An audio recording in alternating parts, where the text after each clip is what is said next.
बाप का राज है क्या? ये देश एक लोकतंत्र है और यहाँ जनता का शासन है, यानी असली मालिक जनता है। लेकिन आप लोग इस मुगालते में मत रहिए।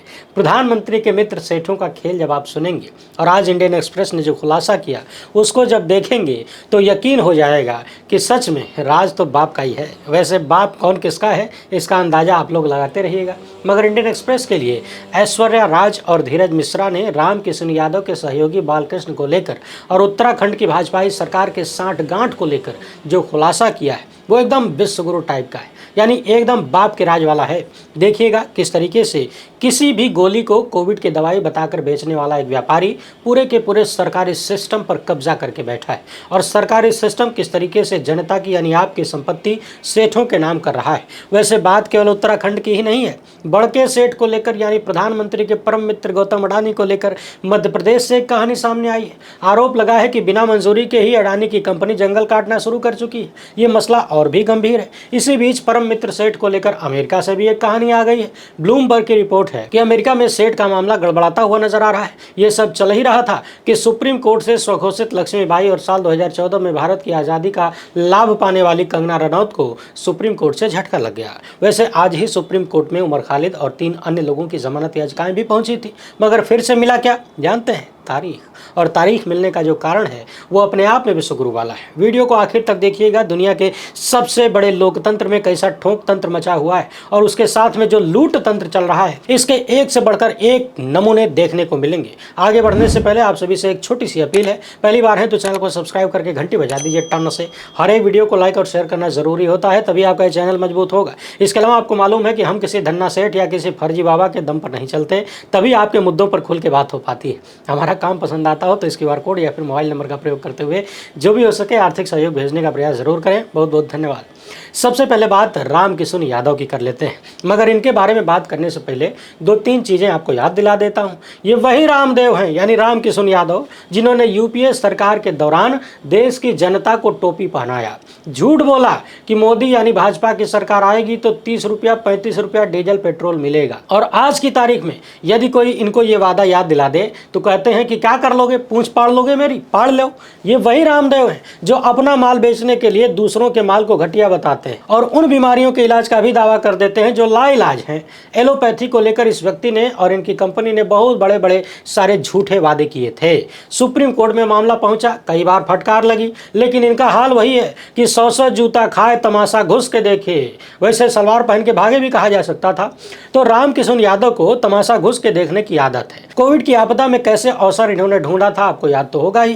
केंद्र सरकार के मंत्रियों के साथ खड़े होकर एक DBA लॉन्च कर दी और उसे दवाई बता दिया, यानी पूरी दुनिया अभी टेस्टिंग ही करती रह गई और बाबा ने गोली बना दिया, बेच भी दिया। वैसे लोग कहते हैं कि प्रधानमंत्री के करीबी सेठों में यानी राम किशन यादव और अडानी अंबानी में कोई खास फर्क नहीं है। बस फर्क इतना है कि एक अपने आप को खुल के व्यापारी कहता है और दूसरा बाबा बन के गेरुआ लपेट के व्यापार करता है। हालांकि काम भी सबका एक ही है, सत्ता के सहयोग से जनता और देश के संसाधनों का कथित रूप से लूट करना, लोगों की जेब से पैसा खींच लेना। और ये आरोप एक बार नहीं बल्कि बार बार लगते हैं। दुनिया भर में ठेका देने में या किसी को व्यापार देने में भेदभाव न हो, किसी भी चीज की नीलामी हो तो ईमानदारीपूर्ण प्रक्रिया रहे, सबसे ऊंची बोली जो लगाए उसे ही टेंडर मिले, इसी के लिए नीलामी वाली व्यवस्था बनाई गई है।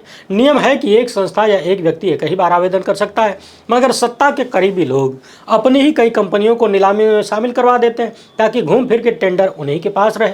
यही आरोप रामदेव के सहयोगी बालकृष्ण पर लगा है, जिसके जरिए यानी कथित फर्जीवाड़ा करते हुए, धोखा करते हुए देश से बालकृष्ण ने उत्तराखंड पर्यटन परियोजना हासिल कर लिया। इस परियोजना को पाने के लिए 3 कंपनियों ने बोली लगाई थी और तीनों पर बालकृष्ण का नियंत्रण है। एक कंपनी में बालकृष्ण का 99.85% हिस्सेदारी है, दूसरी में 99.98% हिस्सेदारी है और तीसरी कंपनी में 69.43% हिस्सेदारी है। यानी तीनों कंपनियों के सर्वे सर्वा बालकृष्ण हैं। बताइए, जब बालकृष्ण इतना खिलाड़ी हैं तो बड़े वाले क्या होंगे? पूरे उत्तराखंड में और पूरे देश में सिर्फ यही 3 कंपनियां थी टेंडर भरने वाली। तीनों का मालिक एक है, बाकी तो सबका मालिक एक है, ये आप जानते हैं। इस टेंडर में सरकार ने बोली जीतने वाले को 142 एकड़ जमीन, पार्किंग, हेलीपैड, लकड़ी की झोपड़ियां, एक कैफे, 2 संग्रहालय और एक वेधशाला उपलब्ध कराने का वादा किया और यह सब कुछ उत्तराखंड पर्यटन विकास बोर्ड द्वारा मात्र 1 करोड़ की वार्षिक रियायत शुल्क पर बनाया जाएगा। इंडियन एक्सप्रेस ने जब इस मामले की जांच की तो पता चला कि टेंडर के जो मानदंड है उनका खुला उल्लंघन करते हुए बालकृष्ण को ये बोली हासिल हो गई। दो कंपनियों में 99% से भी ज्यादा की हिस्सेदारी है। एक का नाम है प्रकृति ऑर्गेनिक्स इंडिया प्राइवेट लिमिटेड, दूसरी का नाम है भरुआ एग्री साइंस प्राइवेट लिमिटेड और तीसरी है राजस्व aero sports and adventure private limited. और इसी तीसरी कंपनी को टेंडर मिला है। ध्यान देने वाली बात एक ये भी है कि जब ये नीलामी चल रही थी तब इस कंपनी में बालकृष्ण की हिस्सेदारी 25% ही थी, लेकिन जैसे ही टेंडर मिल गया उनकी हिस्सेदारी इस कंपनी में बढ़ के लगभग 2.5 से 70% के आसपास हो गई। इंडियन एक्सप्रेस ने बाकायदा चार्ट के माध्यम से प्रस्तुत किया है, आप भी देख लीजिए। कुछ ऐसी कहानी पिछले दिनों देश के कुछ राज्यों से सामने आई, जहां पर खबरों को लेकर एक न्यूज एजेंसी को भाजपाई सरकारों ने टेंडर दिया और उस एजेंसी ने भी यही खेला किया था जो खेल रामदेव ने किया है, यानी रामदेव के सहयोगी ने कथित रूप से किया है। आप दर्शकों से एक सवाल करना चाहता हूं, वो न्यूज एजेंसी कौन है? उसका नाम कमेंट बॉक्स में जरूर लिखिएगा।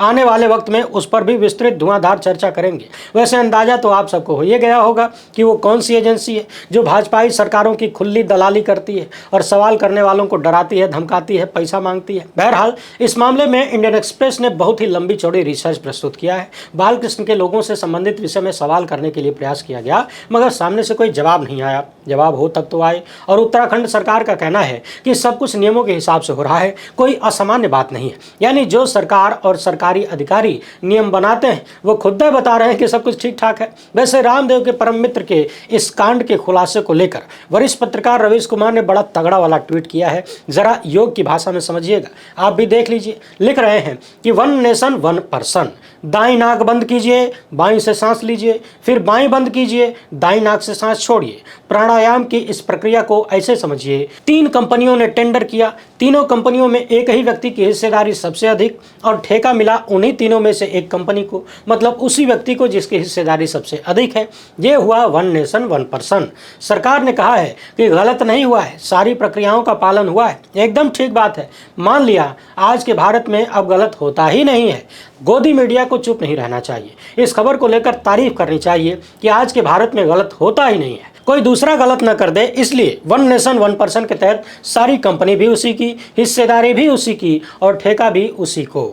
बजाओ ताली। अगर गलत नहीं है तो इसका उत्सव मनाया जाना चाहिए। उत्सव मनाना भी तो गलत नहीं है। इन खबरों से किसी को क्या फर्क पड़ता है? पढ़ना भी नहीं चाहिए। ये ईज ऑफ डूइंग बिजनेस का उत्कृष्ट उदाहरण है। 100 लोग टेंडर में आ जाते तो कितना झमेला हो जाता। इसलिए हर बिजनेस में एक ही आदमी को चांस मिले और हर कंपनी एक ही आदमी की हो। इस तरह भारत में बिजनेस करना आसान हो चुका है। बालकृष्ण की कंपनी मस्क की कंपनी को एक दिन पानी पिला देगी। चांद और मंगल पर रॉकेट भेज रहे मस्क को पता होना चाहिए कि जब प्लाट कटने की बारी आएगी तो टेंडर किसे मिलेगा। उस दिन भारत विश्वगुरु बन जाएगा। अब एक नजर बड़का सेठ की तरफ दौड़ाइए। आइए, कांग्रेस नेता जयराम रमेश ने आरोप लगाया है कि अडानी ग्रुप ने मध्य प्रदेश के धिरौली में अपनी कोयला खदान परियोजना के लिए वन अधिकार अधिनियम का घोर उल्लंघन करते हुए सरकारी और वन भूमि पर पेड़ों को काटना शुरू कर दिया है।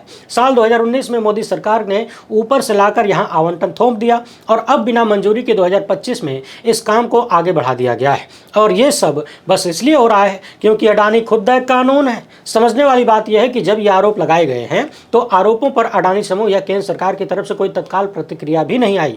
जयराम रमेश का कहना है कि मध्य प्रदेश के धिरौली में मोदानी ने अपनी कोयला खदान के लिए सरकारी और वन भूमि पर पेड़ों की कटाई शुरू कर दी है, जो कि सृजन मंजूरी और FRA 2006 PES से 1996 का स्पष्ट उल्लंघन है। ग्रामीण, जिनमें ज्यादातर अनुसूचित जनजाति समुदाय के लोग हैं, कमजोर जनजाति समुदाय के लोग हैं, ये लोग खूब विरोध भी कर रहे हैं मगर कोई सुनने वाला नहीं है। जयराम रमेश का कहना है कि कोयला ब्लॉक 5वीं अनुसूची क्षेत्र में आता है, जो कि जनजातीय अधिकार और शासन प्रावधान संवैधानिक रूप से संरक्षित है। यहाँ समझने वाली बात यह है कि खुद सुप्रीम कोर्ट ने निर्णय दिया है कि ग्राम पंचायतों की सहमति लेनी जरूरी है, मगर अडानी ग्रुप ने वो भी नहीं किया और पेड़ों की कटाई धकाधक चालू कर दी। यानी ग्राम सभा की मंजूरी लेने को नजरअंदाज कर दिया। सारे नियमों कानूनों को ताक पर रखते हुए सेठ के लोग पेड़ काटना शुरू कर दिए। यानी गांव में एक आदमी अगर छोटा सा पेड़ काट दे तो वन विभाग वाले आदमी का पेड़ बना देते हैं, लेकिन यहाँ देखिए सेठ लोग लाखों पेड़ काट के निकल लेते हैं, कोई पूछता तक नहीं। जाहिर सी बात है, पूछेगा भी कौन। जयराम रमेश का दावा है कि पर्यावरण, वन एवं जलवायु परिवर्तन मंत्रालय से लगभग 3500 एकड़ वन भूमि के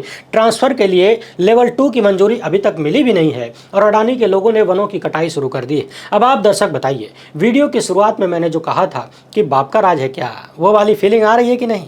एक तरफ राम किशोर यादव के लोगों को नियमों का उल्लंघन करते हुए टेंडर मिल जाता है, और दूसरी तरफ कथित रूप से सेठ के लोग उल्लंघन करते हुए जंगलों काट लेते हैं, जमीन खोद देते हैं। बताइए, बाप का राज है या किसी और का राज है? वैसे सेठ को लेकर एक विदेशी खबर भी आ रही है। भारत और अमेरिका के बीच टेंशन के मध्य ही पता चला है कि रिश्वत कांड में अडानी जो शांति चाहते थे वो फिलहाल मिलने से रही। ब्लूमबर्ग की रिपोर्ट है कि गौतम अडानी द्वारा अपने खिलाफ अमेरिकी धोखाधड़ी के आरोपों को हल करवाने के प्रयास अब रुक गए।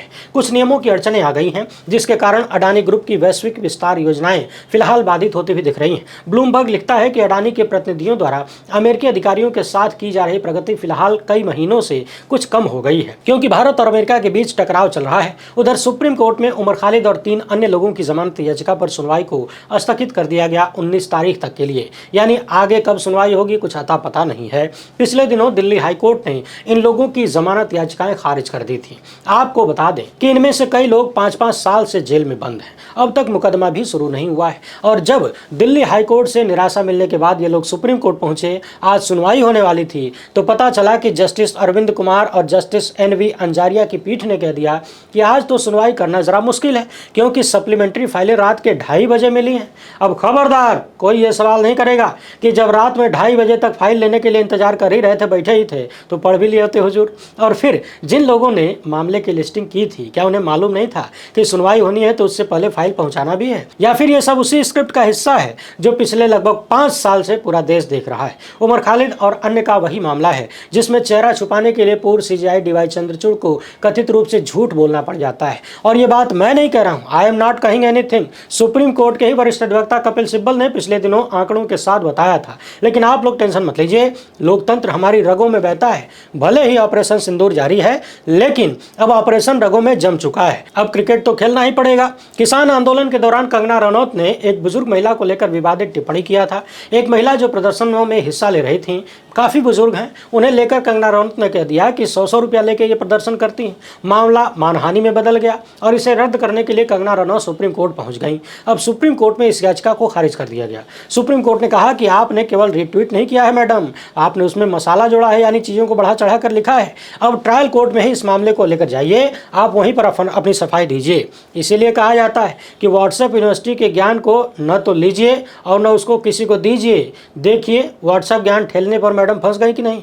वीडियो को ज़्यादा से ज़्यादा लोगों तक पहुंचाइए। पहली बार है तो चैनल को सब्सक्राइब कर लीजिए। हमसे जुड़ने के लिए बहुत बहुत धन्यवाद। जय हिंद।